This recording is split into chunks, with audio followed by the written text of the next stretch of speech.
தமிழ் சினிமாவின் இயக்குனர் இமயம் என்று சொல்லப்படும் பாரதிராஜா அவர்கள் மூச்சுக்குழாய் தொற்று மற்றும் வயது மூப்பு காரணமாக சென்னை நீலாங்கரையில் உள்ள தனது இல்லத்தில் நேற்று காலமானார். இவரது மறைவு இந்திய திரையுலகினரையும் ரசிகர்களையும் பெரும் சோகத்தில் ஆழ்த்தியிருந்தது. பாரதிராஜாவின் உடல் சென்னை நீலாங்கரையில் இருந்து அவரது சொந்த ஊரான தேனி மாவட்டத்திற்கு கொண்டு செல்லப்பட்டு இன்று பிற்பகல் 3 மணியளவில் அவரது பண்ணை தோட்டத்தில் முழு அரசு மரியாதையுடன் நல்லடக்கம் செய்யப்படுகிறது. ரஜினிகாந்த், விஜய், சூர்யா, பிரபு, சிலம்பரசன் மற்றும் விஜய் சேதுபதி உள்ளிட்ட பல முன்னணி திரைப்பிரபலங்கள் பாரதிராஜாவின் உடலுக்கு நேரில் மற்றும் சமூக வலைதளங்கள் வாயிலாக ஆழ்ந்த இரங்கல்களை தெரிவித்து வருகின்றனர். 6 தேசிய விருதுகள், 4 பிலிம்பேர் விருதுகள் மற்றும் இந்திய அரசின் உயரிய பத்மஸ்ரீ விருது போன்ற பல பெருமைகளை இவர் தன் வாழ்நாளில் பெற்றிருக்கிறார்.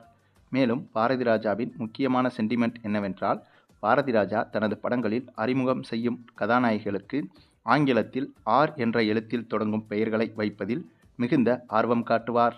ராதா, ரேவதி, ராதிகா, ரேகா என பல நடிகைகள் இந்த வரிசையில் தமிழ் சினிமாவில் நட்சத்திரங்களாக ஜொலித்தவர்கள்.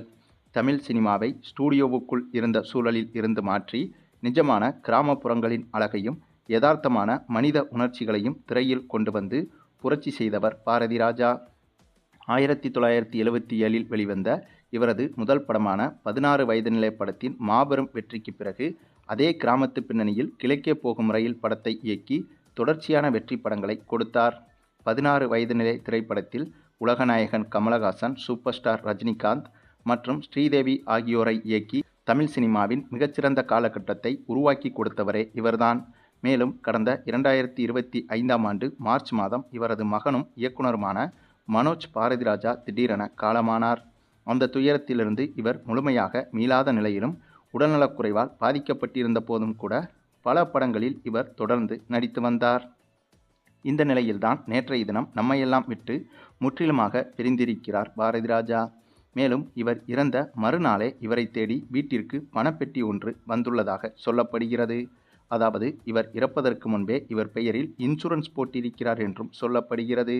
பல கோடி ரூபாய் மதிப்புக்கு இவர் இன்சூரன்ஸ் எடுத்திருந்ததாகவும் அந்த பணம் இப்போது இவர் இறந்த பிறகு இவரது குடும்பத்திற்கு மிகப்பெரிய பொருளாதார உதவியை ஏற்படுத்தும் என்றும் தெரிய வந்திருக்கிறது. அதாவது என்னதான் இவர் ஏற்கனவே சில பல கோடிகளுக்கு அதிபதி என்றாலும் இவர் இறந்த பிறகும் கூட இவருடைய குடும்பம் என்பது எந்த விதத்திலும் பாதிக்கப்பட்டு விடக்கூடாது என்று இவர் இறப்பதற்கு முன்பே இன்சூரன்ஸ் எடுத்திருக்கிறார் என்ற செய்தி தற்போதுதான் வெளியாகியிருக்கிறது. இந்த செய்தி இவருடைய குடும்பத்தினருக்கே அதிர்ச்சியாகத்தான் இருந்திருக்கிறது.